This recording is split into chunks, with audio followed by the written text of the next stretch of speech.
How do you minimize cultural conflict in your organization? Hey there, I'm Dr. Michelle Reyes, your culture coach and business consultant, and I help leaders maximize their profit and reach with culturally inclusive strategies. Now, the reason I wanted to make this video is because after helping hundreds of organizations become both more diverse and culturally competent, I've seen that one of the things that keeps so many teams stuck is not knowing how to anticipate and effectively navigate cultural conflict. Now, the truth is, if you're seeking to become more diverse as an organization, conflict is not an if, but when. It will happen. The people you're bringing together on your team and or the folks that you're trying to serve are going to encompass a wide range of worldviews, educational backgrounds, leadership preferences, communication styles, and more. So it's only natural that differences will arise. Now, any number of cultural differences coming together can potentially create cultural conflict and misunderstanding, but there are two cultural values in particular that are usually the main triggers for cultural conflict. So I'm going to talk about those two in this video and give some suggestions for how to engage these values effectively as an organization so that you can minimize cultural conflict. The first cultural value that I want to talk about is individualism versus collectivism. Now, individualism versus collectivism is the extent to which you think of yourself primarily as an individual versus primarily as a member of a specific group, like your family or work group or church. Now, individuals emphasize individual goals and rights, while collectivists emphasize groups and personal relationships. In organizational contexts, such as nonprofits and churches, I've seen individualists become frustrated because their personal goals and wishes aren't being met. And usually that means that certain services or events that they want aren't happening, or at least not happening in the way they would like them to happen. And I've also seen collectivists frustrated because they're not experiencing that high point relational connection that they'd like to have. For example, easy access to the leader or leadership and frequent relational checkups. Now, my recommendation is that with individualists, it's really important to validate their ideas while still encouraging them to think more about the whole. So a question like, would this idea serve everyone, is going to be incredibly important for individuals to help them think about more than just themselves. And it's also important to understand that individuals value rapid decision making. And if you simply can't do that, which is often the case in a nonprofit or church context, to name that immediately so that the individualists can set proper expectations. Now, with collectivists, on the flip side, it's important to not force any sort of quick decisions for them. Give them time to consult with others and work on building consensus when it comes to big level decision making. And think creatively about how to build long-term relationships with them. What kind of high touch relational engagement could you offer them?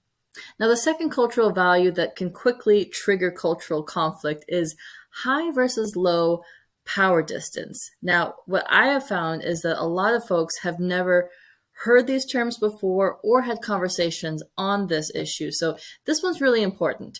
Power distance is the extent to which you prefer a more flat, egalitarian approach to leadership versus a more top-down, hierarchical leadership style. Now, individuals with low power distance often emphasize equality and shared decision-making, while individuals with high power distance emphasize a difference in status and expect their superiors to make decisions. Now, it's easy for folks with low power distance to have an uncharitable interpretation of people with high power distance as either being passive followers or dictatorial leaders, right? That's the most uncharitable interpretation. On the flip side, it's also easy for folks with high power distance to have an uncharitable interpretation of people with low power distance as either being passive followers or as disrespectful followers or as weak leaders. Now, in organizational settings, this value creates big divides, because oftentimes folks with low power distance really expect themselves and their voices to be heard and followed by the leadership. And if not, they either leave or they begin to complain and create a me versus them mentality, trying to bring people to their side and force a decision via strength and numbers.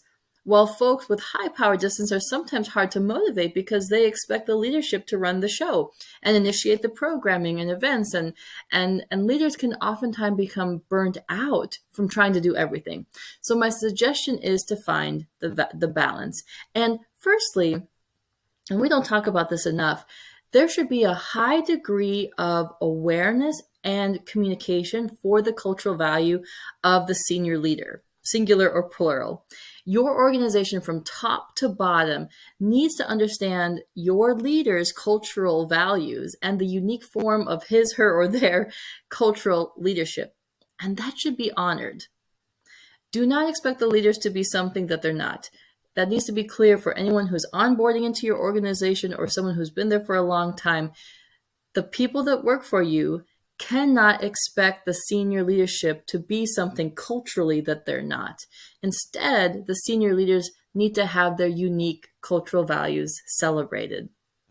Second, folks who question or challenge authority need to be gently reminded of how that hurts their collectivist colleagues and to learn how to be more respectful in sharing their opinions in public. Now, if a more heated debate is even required, and hopefully it isn't, but if it is required, then reserve those for private settings. And for folks who follow a chain of command carefully, you need to find ways, simple and clear ways that they can take more responsibility and really help the collective become more empowered to take action. So to sum up, if you want to minimize cultural conflict in your organization, you need to tackle head on the cultural values of individualist versus collectivist and high versus low power distance. This means at a starting point, actually having these conversations as an organization. And the best way to do this is by having each of your team take a cultural assessment so that they can become more aware of their own cultural leanings and have a training to map out clear expectations for what work-life together looks like, including best practices, responses to cultural conflict, and more. So if you want to learn more of whether a cultural assessment is the right fit for you and your team, book a free strategy call with me. The link is in the description below. And if you have any questions about these two cultural values that I mentioned, please share them in the comments or you can email me directly. I cannot wait to hear from you. And I also can't wait to hear about your cultural progress as an organization as it pertains to these two cultural values. So that's it for today, and I'll see you next time.